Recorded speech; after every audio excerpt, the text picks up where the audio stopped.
ও আমার ভাইয়ানেরা, আল্লাহ পাকের প্রিয় বান্দা বলেছিলেন শেখ সাদী রহমাতুল্লাহ আলাইহি, হুজুর আমার কিতাবের ভিতরে লিখেছেন, হুজুর আমার বললেন এই দুনিয়াটা হলো টয়লেটের ন্যায়, বাথরুমের ন্যায়।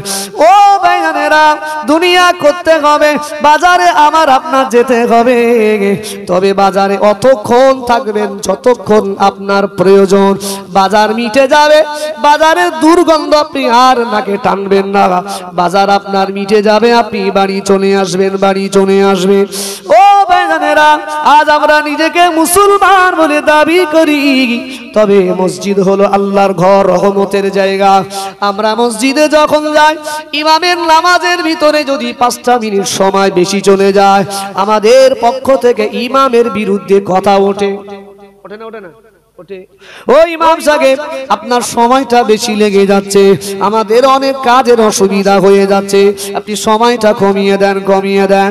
ও ভাইজানেরা, মুসলমান বলে দাবি করি, মসজিদে 5টা মিনিট থাকতে আমাদের বড্ড কষ্ট হয়, তবে এই মুসলমান যখন বাজারে যায়, ওর কাজ মিটে যায় 1 ঘন্টার ভিতরে। তবে মুসলমান বাজারে গিয়ে ক্যারাম বোর্ড খেলতে খেলতে 8 ঘন্টা পার হয়ে যায়। এই মুসলমান বাজারে গিয়ে চায়ের দোকানে বসে বসে টিভি দেখতে দেখতে 1 ঘন্টা পার হয়ে যায়। ও ভাইজানেরা, এবার আপনি বলুন, মুসলমানের যেখানে বেশি সময় দেওয়ার দরকার ছিল, মুসলমান সেখানে 1টা মিনিট বেশি সময় দেয় না। কিন্তু মুসলমানের যে জায়গাটা নিকৃষ্ট বলা হয়েছে, ওই জায়গাতে মুসলমান সময় ব্যয় করে। করে না? করে না? করে। তাই আমি এটাই বোঝাতে চাইছি, নবীজি সাল্লাল্লাহু আলাইহি ওয়াসাল্লাম বলছেন এই জায়গাটা হলো জান্নাতের বাগান। এখন আমি যা শুনলাম, এখানে কম বেশি 500-600 মানুষের বসবাস, তাই না? যদি অতগুলো মানুষ আসতো, এই জায়গা দেওয়া যেত, আরো তো জায়গা বাড়াতে হতো। তার মানে এই জায়গাটাও অনেকের ভালো লাগে না, এই জায়গাটাও অনেকের ভালো লাগে না। কিছু মানুষের আবার বাজার ভালো লাগে। নবীজি বললেন বাজার হলো নিকৃষ্টতম জায়গা। নিকৃষ্ট হলেও তারপরেও মানুষের বাজারের প্রয়োজন হয়, যেতে হবে। তবে যতক্ষণ আপনার প্রয়োজন বাজার করুন, চলে আসুন। এই জন্য আমি প্রত্যেককে বলবো, আজকে আমার আলোচনার টপিক এটা নয়, এই জন্য প্রত্যেককে বলবো যারা বাড়িতে রাস্তাঘাটে আছেন, আপনারা প্রত্যেকেই পাক মাজলিসে আসুন। আল্লাহ পাক কোরআন শরীফের ভিতরে বলেছেন, তা'মুরুনা বিল মা'রুফ, এ দুনিয়ার মানুষ তোমরা সৎ কাজের আদেশ দাও, ওয়া তানহাউনা আনিল মুনকার, আর খারাপ কাজে তোমরা প্রতিরোধ সৃষ্টি করো। তোমরা ভালো কাজের আদেশ করো, খারাপ কাজে প্রতিরোধ সৃষ্টি করো। আচ্ছা বলবেন, এই ভালো কাজের আদেশ করা আর অসৎ কাজে প্রতিরোধ সৃষ্টি করা, আচ্ছা এই কাজটা কঠিন না সহজ? কথা বলে না, কঠিন না সহজ? এখন কোন মানুষ মদ পান করছে, সে তো আমার টাকায় করে না, সে তো তার নিজের টাকায় করছে। এখন যদি বলি ভাই মদটা খেও না, মদ খাওয়া হারাম, সে যদি আমার বলে তোর বাপের টাকায় খাচ্ছি না আমার টাকায় খাচ্ছি, কথা বলে না। সে যদি আমায় বলে ও ইমাম সাহেব তুমি বল আর কে, এই মালটা খাচ্ছি, এই যে মদ পান করছি, এটা আমি আমার বাপের টাকায় খাচ্ছি, তোমার টাকায় খাচ্ছি না, তোমার তাতে কি, তুমি যাও। আচ্ছা ভাই, আমার মনে কষ্ট লাগবে না? লাগবে না? আমার মনে হবে আর এ জীবনে আর বলবো না, এরা জীবনে বলবো না। এখন মহান আল্লাহ যে দায়িত্বটা দিয়েছে, এই দায়িত্বটা সহজ নয়, অত্যন্ত কঠিন, অত্যন্ত কঠিন। নবীর একজন সাহাবী হযরতে আনাস ইবনে মালিক রাদিয়াল্লাহু আনহু। আচ্ছা আপনারা আমার কথাগুলো মনোযোগী শুনছেন তো? শুনছেন তো? জি। হযরতে আনাস ইবনে মালিক রাদিয়াল্লাহু আনহু তিনি বলছেন যে যারা সৎ কাজের আদেশ দেয়, সৎ কাজের প্রচার প্রসার করে, যারা অসৎ কাজে প্রতিরোধ সৃষ্টি করে, মহান রব্বুল আলামিন ওই শ্রেণীর মানুষদের দুনিয়ায় কামিয়াবি দান করে এবং মহান আল্লাহ পরকালে তাকে জান্নাতের অধিবাসী বানান। একটু জোরে বলেন সুবহানাল্লাহ। আনাস ইবনে মালিক রাদিয়াল্লাহু আনহু তিনি বলেন যে নবীজি সাল্লাল্লাহু আলাইহি ওয়াসাল্লাম বলেছেন, যারা সৎ কাজে বাধা দেয়, কি বলেছি আগে বলেছি, যারা সৎ কাজের আদেশ করে, সৎ কাজের দিকে আহ্বান করে, মহান আল্লাহ তাদের দুনিয়া এবং পরকালে কামিয়াবি দেয়। আর যারা সৎ কাজে বাধা দেয়, অসৎ কাজের দিকে মানুষকে ডাকে, আচ্ছা এরকম লোক আছে না নাই? আছে তো, বহু মানুষ আছে। ফোন করে, কোথায় আছিস? এই অমুক জায়গায়, এই চলে আয় চলে আয় চলে আয়, অমুক জায়গায় চলে আয়, চানাচুর টাচুর নিয়ে আয়, মাল নিয়ে এক জায়গায় খাবো। আচ্ছা ভাই, ওই যে মদখোরটা আরেক মদখোরকে ডাকছে, আচ্ছা এই আহ্বানটা কি সৎ কাজের আদেশ করছে না অসৎ কাজের আদেশ করছে? অসৎ কাজের আদেশ। ও আমার ভাইরা, আল্লাহর নবী সাহাবী হযরতে আনাস ইবনে মালিক রাদিয়াল্লাহু আনহু বলেছেন যে আল্লাহর নবী সাল্লাল্লাহু আলাইহি ওয়াসাল্লাম বলেন, যারা অসৎ কাজে মানুষকে দাওয়াত দেবে, আহ্বান করবে, যারা সৎ কাজে বাধা দেবে, আমি আল্লাহ নবী জানিয়ে দিলাম ওই মানুষগুলো দুনিয়ায় লাঞ্ছিত, অপমানিত। ওই মানুষগুলোর মউতগুলো ভালো হবে না, ওই মানুষগুলোর মউত কুকুর বিড়ালের মতো হবে। ও আমার ভাইয়ানেরা, আল্লাহ নবী আমার বললেন, ও আমার সাহাবীরা মনে রাখো, আমি রাসূলুল্লাহ জানিয়ে দিলাম যে মানুষগুলো অসৎ কাজের প্রতি মানুষকে দাওয়াত দেয়, আমি রাসূলুল্লাহ জানিয়ে দিলাম পরকালে ওই মানুষটা ধ্বংস হয়ে যাবে। যারা অসৎ কাজের দিকে মানুষকে আহ্বান করে, নামাজ পড়তে যাচ্ছে, কোথায় আছিস? মনে করুন কোন একটা লোক দাড়ি চাচ্তো, দাড়ি কাটতো, মানে কাটতো, দাড়ি রাখতো না। হঠাৎ করে কোন একটা নসিহত শোনার পরে তার ইচ্ছা হলো দাড়ি রাখা, দাড়ি ছেড়ে দিয়েছে, আলহামদুলিল্লাহ নামাজ পড়া শুরু করেছে। এখন বাজার দিয়ে হেঁটে হেঁটে যাচ্ছে, আর তার কিছু আগের সময় কিছু নিকৃষ্ট বন্ধু ছিল, মদখোর, সুদখোর, তাস পেটালো, ক্লাবে টিভি দেখে না বন্ধু ছিল। এখন ওরা একটা মাথায় বসে রয়েছে, আর এই যে লোকটা তাওবা করে ভালো হয়েছে, মুখে দাড়ি দাড়ি ছেড়ে নামাজ কালাম শুরু করেছে, এ রাস্তা দিয়ে যাচ্ছে, ওটার সামনে দিয়ে, এইটা কিরা? আরে চিনিস না, এটা সে আব্দুল জব্বার ভাই। বলি ই আবার কবে থেকে এরম মুসল্লি হয়ে গেল? এরম লোক বলে না, বলে না? আচ্ছা তো, ই আবার কবে থেকে হাজি সাহেব পানা হয়ে গেল, একদম পুরো পাক্কা মুসল্লি তো, এরম বলে না, বলে না? তার মানে এই মানুষটা যে আল্লাহ পাক একে পূর্ণাঙ্গ হেদায়াত দান করেছে, এই হেদায়াতেও কিছু মানুষ অসন্তুষ্ট। ওরা চায় তুই নামাজ পড়ে আসনি, তুই আমাদের সাথে থাক, কি সুন্দর ছিলিস, বেশি একসাথে মদটা খাতুম, তোর বাড়ি থেকে গোস্ত কষা আসতো, কি সুন্দর হতো, তুই কেন নামাজটা ধরলি? তার মানে কিছু মানুষ আছে তারা সৎ কাজের প্রতি মানুষকে বাধা দেয়, তাই না? তাই না? দেয়। নবীজি সাল্লাল্লাহু আলাইহি ওয়াসাল্লাম বলেছেন এই ধরনের মানুষগুলো পরকালে ধ্বংস হয়ে যাবে। পরকালে ধ্বংস মানে এরা জাহান্নামী। ও আমার ভাইরা, মহান আল্লাহ কোরআন শরীফের ভিতরে আল্লাহ জানিয়েছেন, ওয়াল মুমিনুনা ওয়াল মুমিনাতু বা'দুহুম আউলিয়াউ বা'দ। মহান আল্লাহ জানিয়েছেন একজন মুমিন পুরুষ আর একজন মুমিনা নারী, বা'দুহুম আউলিয়াউ বা'দ, একজন মুমিন পুরুষ আর একজন মুমিনা নারী, এরা একে অপরের বন্ধু, এরা একে অপরের বন্ধু। ও ভাইরা, আল্লাহ নবী সাহাবীরা বলেছিলেন, ইয়া রাসূলুল্লাহ, হাবিবাল্লাহ, ইয়া রাসূলুল্লাহ, হাবিবাল্লাহ, কেন একজন মুমিন পুরুষ আর একজন মুমিন নারী এরা কেন একে অপরের বন্ধু? নবী আমার বললেন ওয়ানহাউনা আনিল মুনকার, নবী আমার বললেন বা'দুহুম আউলিয়াউ বা'দ ইয়ামুরুনা বিল মা'রুফ ওয়া ইয়ানহাউনা আনিল মুনকার। ও আমার সাহাবীরা মনে রাখো, একজন মুমিন পুরুষ তিনি মানুষকে ভালো কাজের দিকে আহ্বান করে, মানুষকে ভালো কাজের দিকে ডাকে।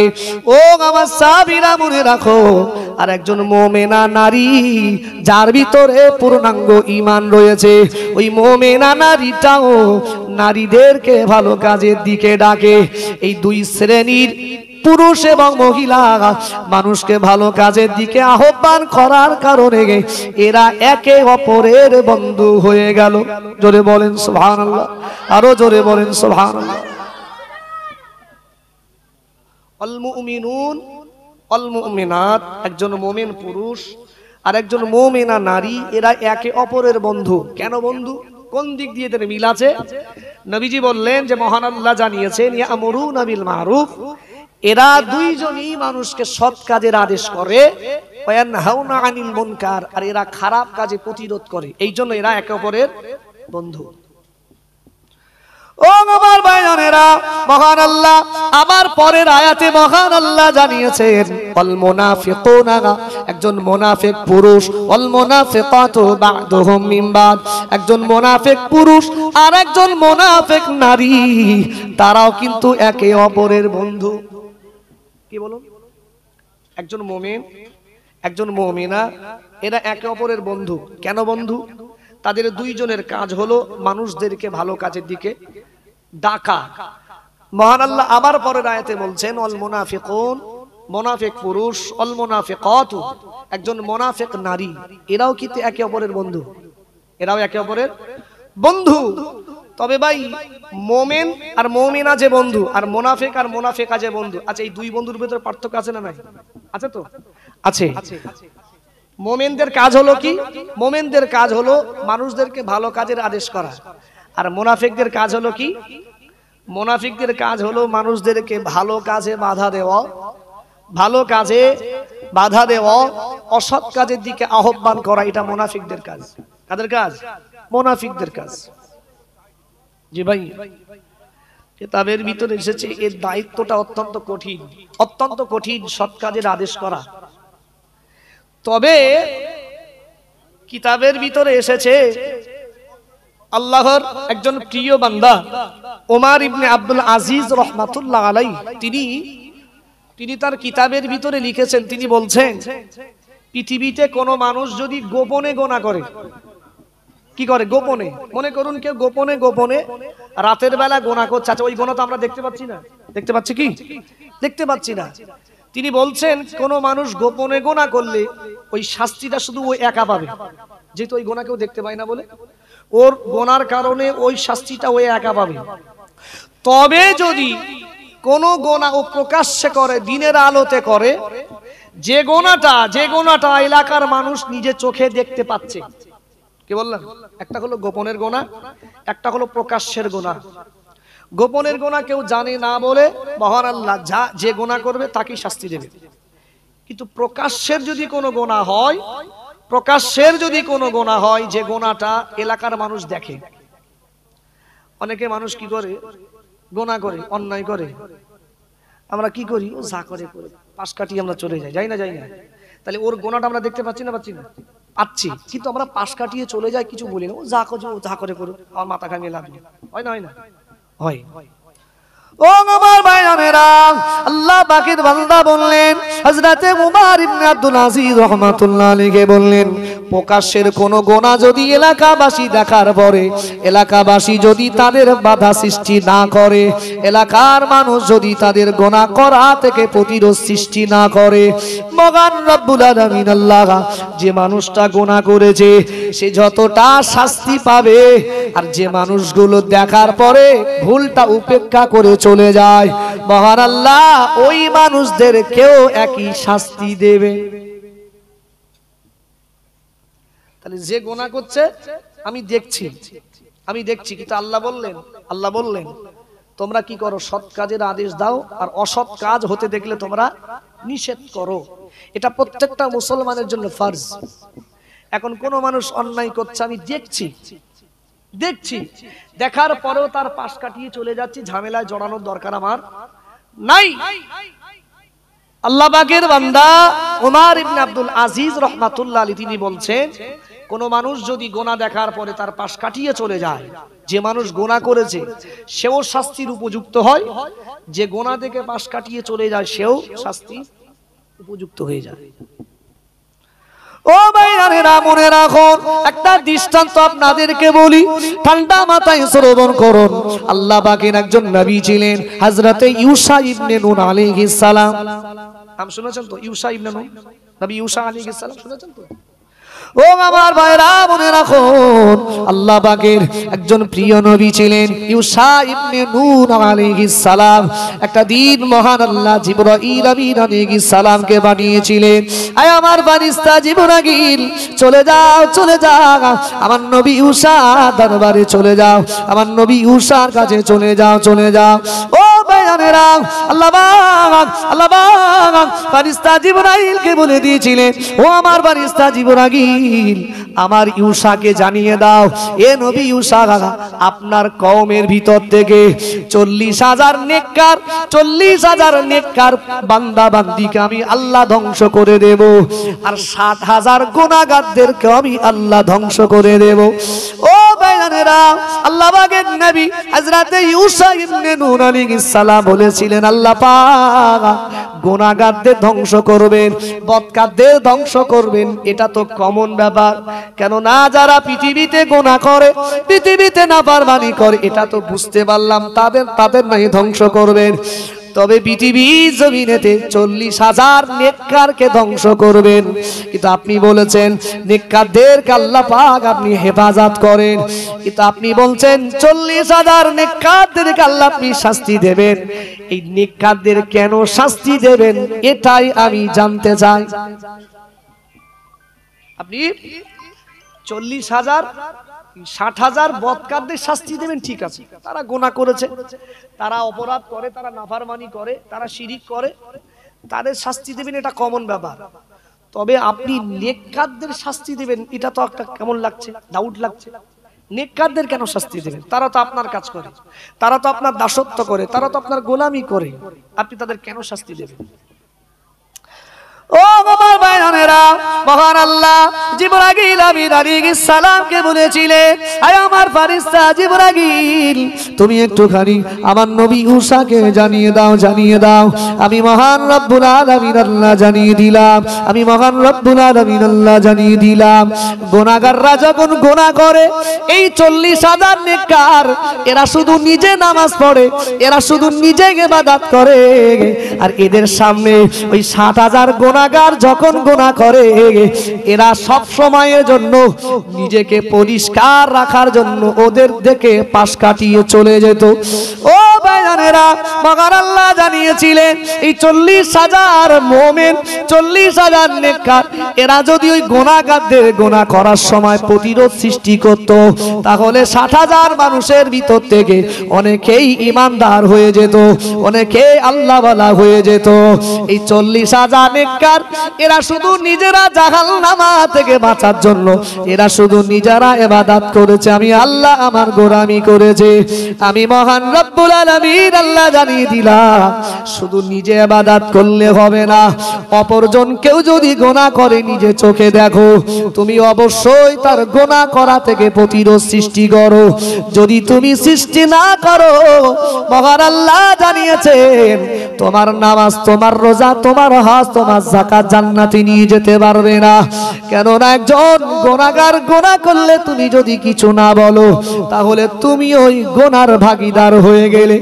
ও ভাইজানেরা, মহান আল্লাহ বলেছিলেন, ও ইউসা মনে রাখো, এই 40,000 মানুষ গুনাহগারীদের গুনাহ করা থেকে বিরত না রাখার কারণে ওই 60,000 গুনাহগারের সাথে 40,000 নেককারও ধ্বংস হয়ে যাবে। এই 40,000 এরা নেককার, এরা শুধু নিজে ইবাদত করে। তবে এদের সামনে যখন ওই 60,000 মানুষ গুনাহ করত, এরা কিছু বলতো না। কিছু শ্রেণীর মানুষ আছে, চিন্তা করছে, এখানে যদি কথা বলি, দুই তরফের লোক আছে, এক তরফের কাছে খারাপ হয়ে যাবে, হবে না, বলো দরকার নেই, যা হচ্ছে হোক, বাবা চুপচাপ থাকে, পাশ কাটিয়ে চলে যায়। হয় না? হয়। কিন্তু মহান আল্লাহ বলেছেন, যারা পাশ কাটিয়ে চলে যায়, এরা কিন্তু ওই গুনাহটাকে অ্যাকসেপ্ট করার দলে, এরা গুনাহ অ্যাকসেপ্ট করার দলে। আল্লাহু আকবার। এই জন্য আমাদের কি করতে হবে? আমাদের সৎ কাজের আদেশ দিতে হবে, অসৎ কাজের নিষেধ করতে হবে। ভাই, নবীজি সাল্লাল্লাহু আলাইহি ওয়াসাল্লাম একটা দৃষ্টান্ত দিচ্ছেন সাহাবীদেরকে।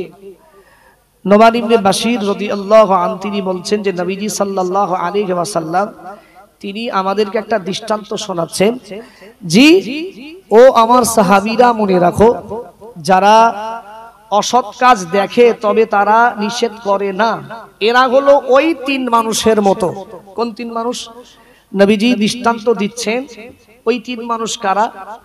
মনে করুন একটা সমুদ্রে 3 জন মানুষ একটা জাহাজে করে বাড়ি দিচ্ছে। কিসে করে? জাহাজে করে। জাহাজটার 3 তলা। এখন তারা 3 জন মানুষ 3টে তলা ভাগ করে নিয়েছে। একজন 1 তলা, আরেকজন 2 তলা, আরেকজন 3 তলা ভাগ করে নিয়েছে। ভাগ করে নেওয়ার পরে নিচের তলার যে মানুষটা সে কি করছে, সে এখন পানিটা তাড়াতাড়ি পাওয়ার জন্য তার নিজের একটা জায়গায় নিচের তলায় ছিদ্র করছে। কি দিয়ে? একটা যন্ত্র দ্বারা ছিদ্র করছে, যাতে তাড়াতাড়ি করে ওখান থেকে পানি ওঠে, পানি পাওয়া যায়। এখন মাজার তলার লোকটা দেখতে পাচ্ছে যে ও ছিদ্র করছে পানি তোলার জন্য। মাজার তলার লোকটা দেখে মনে করছে যা করে করুক, যেহেতু ওটা ওর তলা, 1 তলাটা যেহেতু ওর, ওটা ওর জমি, ও যা করে করুক, আমার দেখে লাভ নেই। আর উপর তলায় যে রয়েছে সে এখন দেখতে পেয়েছে যে নিচের তলায় যে রয়েছে সে এখন তার নৌকা ছিদ্র করছে। এখন উপর তলার লোকটা মাজার তলার লোকটাকে বলছে, ওই নিচের ভাই কি করে ও? তা বলে, কেন ওর জায়গা ছিদ্র করছে? বলে, ওরে শিগগিরই বারণ কর, ওরে তাড়াতাড়ি বারণ কর। ওই যে পানি ঢুকছে, ওর জায়গা ঠিক আছে, তবে ও যে ক্ষতিটা করছে, এই পানি ঢোকার কারণে নৌকাটা এখন ডুববে। ও শুধু একা ডুববে না, ওর সাথে মাজার তলায় তুইও ডুববি, আমিও ডুববো, 3 জনাই মরে যাবো। আর ওকে যদি তুই বারণ করিস, ও যদি ছিদ্র না করে, ও বাঁচবে, আমরাও বেঁচে যাব। নবীজি বললেন, যারা গোনা দেখার পরে উপেক্ষা করে চলে যায়, নবীজি বললেন এরা হলো ওই 3 জন মানুষের মতো। যে গোনা করে সে তো ধ্বংস হবে, আর আমি দেখার পরে পাশ কাটিয়ে চলে গেলে, জি ভাই, ওই গোনার ভাগীদার আমাদের হতে হবে। এখন ভাই আপনাদের কষ্ট হচ্ছে না তো? কষ্ট হচ্ছে না তো? জি। এখন পৃথিবীর জমিনে এই দিন প্রচার করা, মানুষের সৎ কাজের আদেশ, অসৎ কাজের নিষেধ করা, এটা কিন্তু অত্যন্ত কঠিন কাজ, এটা সহজ কাজ নয়। তার কারণ পৃথিবীতে যত নবী, যত রাসূল এসেছেন, প্রত্যেকটা নবীদের একটা দায়িত্ব ছিল, তারা সৎ কাজের আদেশ করবে, অসৎ কাজে নিষেধ করবে, বারণ করবে। তবে এই কাজ করতে গিয়ে নবীদের কত মার খেতে হয়েছে, নবীদের কত শাস্তি পেতে হয়েছে, আল্লাহু আকবার, কত কাফেররা অত্যাচার করেছে। আমাদের নবীজি সাল্লাল্লাহু আলাইহি ওয়াসাল্লাম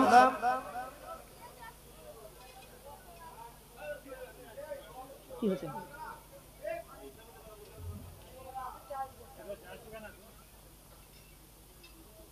কিছু হলো না,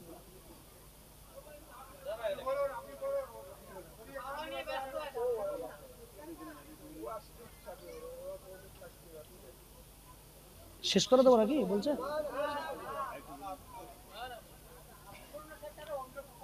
আচ্ছা, এখন নবীজি সাল্লাল্লাহু আলাইহি ওয়াসাল্লাম, যে ভাই তিনি আল্লাহ পাক তাকে নবুয়ত দিলেন। আল্লাহ বললেন, নবী, যারা আজ পৃথিবীতে গোমরাহির ভিতরে আছে তাদেরকেও সৎ কাজের আদেশ দাও, অসৎ কাজ থেকে নবী আপনি তাদের নিষেধ করুন, বারণ করুন অসৎ কাজগুলো করতে। এখন নবীজি সাল্লাল্লাহু আলাইহি ওয়াসাল্লাম তিনি কি করলেন, সাফা মারওয়া পাহাড়ে উঠে তিনি এবার মক্কাবাসীদেরকে সৎ কাজের আদেশ দিতে লাগলেন। তিনি ডাকলেন, হে মক্কার মানুষেরা শোনো, তোমরা পৃথিবীর যে যার উপাসনা করছো সব ছেড়ে দাও, তোমরা শুধু আল্লাহর উপাসনা করো। কার করো? আল্লাহর উপাসনা করো, আল্লাহর দাসত্ব করো। কেননা আল্লাহ ছাড়া আর কারোর গোলামতি করা যায়? আচ্ছা, দোয়া করে দেবো, শেষ করে। আচ্ছা, ঠিক আছে। জি, সময় স্বল্প, কিছুক্ষণের মধ্যে শেষ করতে হবে। কমিটি ভাইরা আদেশ, আমি আপনাদেরকে এতটুকুই বলতে চাই, পৃথিবীতে আমরা এসেছি, এটা ক্ষণস্থায়ীর জায়গা, এটা চিরস্থায়ীর জায়গা নয়। আজ আছি, কাল চলে যাব। তবে ভাই, আমরা আমাদের এই জিন্দেগিতে 40 বছর, 50 বছর, 60 বছর যে জিন্দেগি আল্লাহ দিয়েছেন, যে হায়াত আল্লাহ আমাদের দিয়েছে, মাথায় রাখবেন প্রত্যেকটা মানুষের কিন্তু হিসাব দিতে হবে। কে কেমন কাজ করছি, আমরা কে কি করছি, কে কি কথা বলছি, কি খাচ্ছি। আচ্ছা, আমাদের এই বিষয় আল্লাহ জানেন না জানেন না? আচ্ছা, আল্লাহ জানেন তো? জানেন আল্লাহ বললেন কুল ইন তুখফু মা ফি সুদুরিকুম আও তুবদুহু ইয়ালামুহুল্লাহ। আল্লাহ বললেন পৃথিবীর মানুষের গোপনের কাজ, প্রকাশ্যের কাজ আমি আল্লাহ প্রত্যেকটা বিষয় অবগত আছি। জোরে বলেন সুবহানাল্লাহ। আপনি রাতের বেলা গোপনে গোপনে চুরি করবেন, ডাকাতি করবেন, গোপনে গোপনে আপনি অন্যায় অপরাধ করবেন, আপনি গার্লফ্রেন্ডের সঙ্গে ভিডিও কলে কথা বলবেন, আপনি SMS করবেন, মেসেঞ্জার করবেন, টুইটার করবেন, আপনি আপনার নিজের পিতাটাকে লুকাতে পারলেন, ঘরের দরজা বন্ধ করে দিলেন, আপনার মায়ের চোখে পর্দা পড়ে গেল, আপনার মা দেখতে পেল না, আপনার নিজের ভাইয়েরা দেখতে পেল না, তবে ভাই মাথায় রাখুন আপনি ঘরের দরজা বন্ধ করে দিয়ে এলাকার মানুষের চোখ বন্ধ করতে পারেন, আপনি কিন্তু আল্লাহর চোখে ফাঁকি দিতে পেরেছেন? আল্লাহর চোখে কেউ ফাঁকি দিতে পারেনি আর পারবে না। পৃথিবীতে প্রত্যেকটা জায়গাতে, পৃথিবীর প্রত্যেকটা জায়গাতে আমরা যখন মনে করুন এই জায়গাতে আমরা আছি, যদি এই জায়গাতে সিসি ক্যামেরা লাগানো থাকতো, আচ্ছা তাহলে আমাদের অবস্থাটা কি হতো? আমরা এত নড়াচড়া, এত কথাবার্তা বলতাম, চুপচাপ নিজেকে সংযত হয়ে থাকতাম। তার কারণ আমাদের প্রত্যেকটা জিনিস ওখানে রেকর্ড হচ্ছে, হচ্ছে না? হচ্ছে না? এই ভয়ে আমরা সংযত থাকতাম। জি, আমরা হাত পা গুলো কম নাড়তাম, কম কথা বলতাম, কম ওঠাউঠি করতাম, সংযত হয়ে থাকতাম। ঠিক পৃথিবীর জমিনে সিসি ক্যামেরা লাগানো থাকার কারণে যদি আমরা নিজেরা সংযত হয়ে চলি, সংযত হয়ে কথাবার্তা বলি, তাহলে মহান রব্বুল আলামিন আল্লাহ, আচ্ছা আমাদের কাছে সিসি ক্যামেরা লাগিয়ে রেখেছে না রাখেনি? কথা বলেন, রেখেছে না রাখেনি? রেখেছে। মহান আল্লাহর কোরআন, মহান আল্লাহ বলছেন কিরামান কাতিবিন ইয়ালামুনা মা তাফআলুন। আল্লাহ বললেন তোমাদের কাছে আমি আল্লাহ দুইজন ফেরেশতা কিরামান আর কাতিবিন, অর্থাৎ লিপিকার বিন্দু আমি আল্লাহ তোমাদের কাছে রেখেছি। দুই কাঁধে দুইজন লিপিকার বিন্দু ফেরেশতা রেখেছেন। আপনি যেখানে যাচ্ছেন আপনার সাথে ফেরেশতাও সেখানে যাচ্ছে, আপনি যা কিছু করছেন সব দেখছেন, সবকিছু জানছেন। আল্লাহ বললেন ইয়ালামুনা মা তাফআলুন, তোমাদের প্রত্যেকের কাজগুলোকে, তোমাদের প্রত্যেকের কৃতকর্মের বিষয় ওই ফেরেশতারা সব জানে। একটু জোরে বলেন সুবহানাল্লাহ। ফেরেশতারা সব লিখছে। কিয়ামতের মাঠে কোনো বান্দার অস্বীকার করার রাস্তা থাকবে না। কিয়ামতের মাঠে কোনো বান্দার অস্বীকার করার রাস্তা থাকবে না। বান্দা ওখানে অনেক বান্দা বলবেন আল্লাহ না আমি চুরি করিনি, না আল্লাহ আমি এই গুনাহটা করিনি, কিন্তু তারপরে এক একটা আমাদের বিপক্ষে দলিল পেশ করা হবে, সেদিন আমাদের জবান বন্ধ হয়ে যাবে, সেদিন আমাদের জবান বন্ধ হয়ে যাবে। তো এই জন্য আমি প্রত্যেকের কাছে বলবো, এখনই দোয়া হবে, আমি প্রত্যেকের কাছে বলবো এরকম জলসা এখন রহরহ হচ্ছে, অনেক ওয়াজ নসিহত শুনছি, ইউটিউব খুললে বক্তার বক্তৃতা একেবারে রহরহ ভর্তি। তবে যদি এগুলো শোনার পরে নিজেদের জীবনে আমল না করি, বাস্তবায়ন না করি, খোদার ভয় যদি না করি, নামাজ আদায় যদি না করি, জি ভাই আল্লাহর প্রিয় বান্দা যদি না হতে পারি, দুনিয়ায় কষ্টের জীবন পার হয়ে যাবে। যে ধনী মানুষ তার জীবনটা পার হচ্ছে, যে ভিক্ষা করে খায় তার জীবনও পার হচ্ছে। তবে ভাই মরে গেলে সবার এক জায়গায় একটাই ঠিকানা, কবরস্থান। কিন্তু মরণের পরে এইবার ডিভাইডেড। যে আল্লাহর প্রিয় বান্দা তার জন্য সুখ আর শান্তি, ভাই এ সুখ কেউ কাটতে পারবে না। পারবে কি? পারবে না। জি ভাই, আর যাদের ভাই কষ্টের ভিতরে থাকবে তাদের কিন্তু আর কেউ কোনো প্রকার সুখ দিতে পারবে না, কেউ কোনো প্রকার সুখ দিতে পারবে না। এই জন্য আমরা প্রত্যেকে দুনিয়ার সুখের চাইতে পরকালের সুখটা আমরা চাই না? প্রত্যেকেই আমরা পরকালের সুখ চাই। কেন? পরকালের সুখ আর কেউ কেড়ে নিতে পারবে না। কেননা জাস্ট আমি একটা কোরআনের আয়াত তেলাওয়াত করব, এটাই আমার শেষ কথা, আমি শেষ করে দেব। কেননা কাফেররা যখন ইমানদারদেরকে আটক করতেন আর বলতেন তোমরা ঈমান ছেড়ে দাও, তোমরা কুফরির দিকে এসো, তোমরা মূর্তি পূজা করো, তাহলে তোমাদের ছেড়ে দেব, আর যদি না করো, যদি ঈমানি হালাতে থাকো তোমাদের মার্ডার করব। আচ্ছা ভাই বলবেন মরা মানুষের কি আর মার্ডার করা যায়? কথা বলে না। মরা মানুষের আর মারা যায়? ঘুমন্ত মানুষের ঘুম পাড়ানো যায়? যাই না। ঠিক তখন ওই ঈমানদারেরা তাদের ঈমানের জজবা নিয়ে বলেছিলেন, ফাকদিমা আনতা কদ ইন্নামা তাকদি হাযিহিল হায়াতিদ দুনিয়া। আপনাদের ক্ষমতা এই দুনিয়ায়, আপনারা শেষ বেশটায় আমাদেরকে মার্ডার করে ফেলবেন, মেরে ফেলবেন, তারপরে তো আর মারতে পারবেন না, তারপরে আর মারতে পারবেন না। তো ঈমানের জন্য, ইসলামের জন্য যদি একবার মরতে পারি, আর জীবনে কারোর ক্ষমতা নেই এই শরীরের উপরে আঘাত করা, কেন মরণের পরে আর মারা যাই না। ঈমানের জন্য যদি মরতে পারি, নিশ্চিত পরকাল আমি জান্নাত পেয়ে যাব। জোরে বলেন সুবহানাল্লাহ। এই জন্য আমরা প্রত্যেকেই ঈমানের উপরে বেঁচে থাকি, প্রত্যেকেই নামাজ আদায় করব তো ইনশাআল্লাহ। প্রত্যেকেই নামাজ আদায় করুন, কেননা কখন মউত আসবে আমরা কেউ বলতে পারবো না। সে জওয়ান হোক, জি জি কমিটি ভাই বললো তো যে 10 মিনিটের মধ্যে শেষ করতে।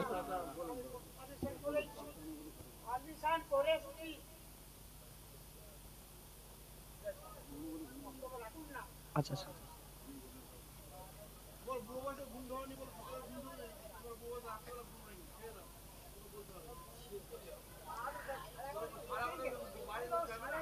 আচ্ছা ঠিক আছে, সমস্যা দরকার আধা ঘন্টা কম বেশি, ঠিক আছে এখনই শেষ করে দিই, সমস্যার দরকার নেই।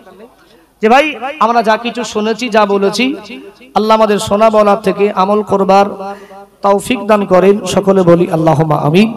দোয়া হবে, আমরা প্রত্যেকেই বিসমিল্লাহ শহীদ সূরা ফাতিহা একবার তেলাওয়াত করি, কয়েকবার দরুদ শরীফ তেলাওয়াত করি, প্রত্যেকে পড়তে থাকুন। আউযু বিল্লাহি মিনাশ শাইতানির রাজিম, বিসমিল্লাহির রাহমানির রাহিম, আলহামদুলিল্লাহি রাব্বিল আলামিন, আর রাহমানির রাহিম, মালিকি ইয়াউমিদ্দিন, ইয়াকা না'বুদু ওয়া ইয়াকা নাস্তাঈন, صراط الذين أنعمت عليهم غير المغضوب عليهم ولا الضالين. بسم الله الرحمن الرحيم.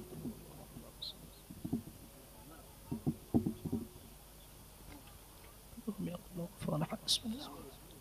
اللهم صل على محمد النبي الأمي وعلى آله وسلم تسليما. اللهم صل على محمد النبي الأمي وعلى آله وسلم تسليما. আমরা প্রত্যেকেই গুনাহগার, আমরা নিজেদের গুনার দিকে তাকিয়ে আমরা প্রত্যেকেই একটু তাওবা পড়ে নিই।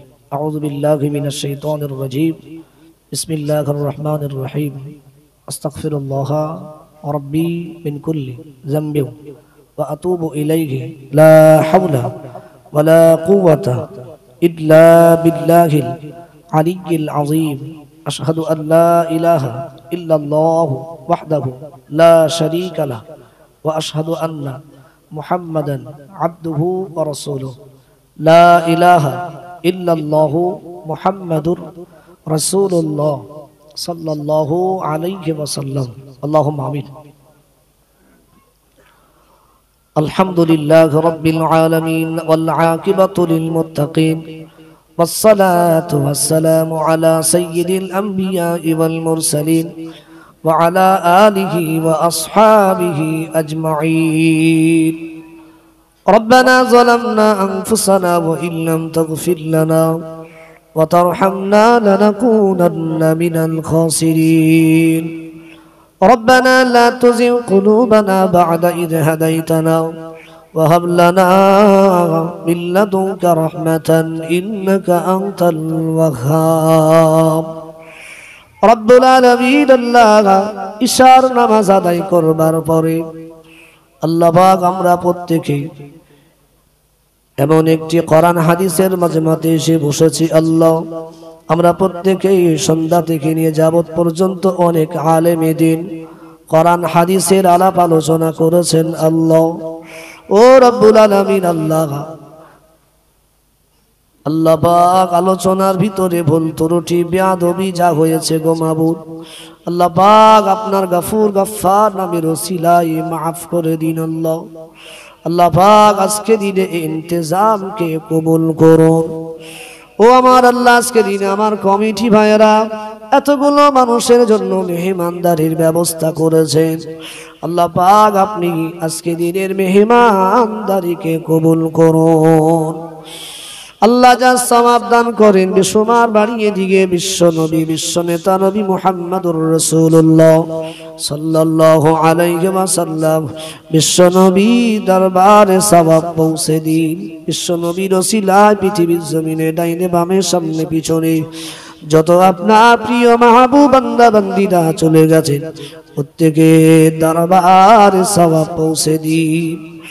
আল্লাহ আমরা যারা হাত তুলেছি আমাদের আব্বা জান আম্মা জান দাদা দাদি নানা নানি মুরব্বী আত্মীয় স্বজন স্বজন প্রিয়জন আপনজন আল্লাহ যারা বিদায় নিয়ে চলে গেছে আল্লাহ প্রত্যেকের দরবারে সওয়াব পৌঁছে দিন। আল্লাহ তাদের জীবন আর জিন্দেগির সমূহ গুনাহ মাফ করে দিন। প্রত্যেকের কবরটাকে আল কবর রাউযাতুম মির রিয়াজিল জান্নাহ বানিয়ে দিন। ওগো রব্বুল আলামিন আল্লাহ আমাদের প্রত্যেককে 5 ওয়াক্ত নামাজি বানিয়ে দিন। আল্লাহ আপনি আমাদের প্রত্যেককে ইহদিনাস সিরাতাল মুস্তাকিমের পথের পথিক বানিয়ে দিন। যে কাজ করলে যে পথে চললে আপনি খুশি হয়ে যাবেন আপনার হাবিব খুশি হবেন সেই কাজ আমাদের দ্বারা বেশি বেশি করে করবার মতন তৌফিক দিন। মরণ হবে মারা যাব তবে কোনদিন কোন সময় মরে যাব কিছুই জানি না। আল্লাহ রাস্তাঘাটে ফেলে কুকুর বেড়ালের মতো করে বেইজ্জতি হালাতে লাঞ্ছিত অবস্থাতে যেন আমাদের কারোর মওত দিও না আল্লাহ। আল্লাহ ঈমানের সহিত ইজ্জতের সহিত জুমার দিন জুমার রাতে আমাদের প্রত্যেককে শাহাদাতের মওত আল্লাহ আপনি নসিব করবেন। سمعنا وأطعنا غفرانك ربنا وإليك المصير صلى الله تعالى على النبي الكريم وعلى آله وأصحابه أجمعين برحمتك يا أرحم الراحمين بحق لا إله إلا الله محمد رسول الله.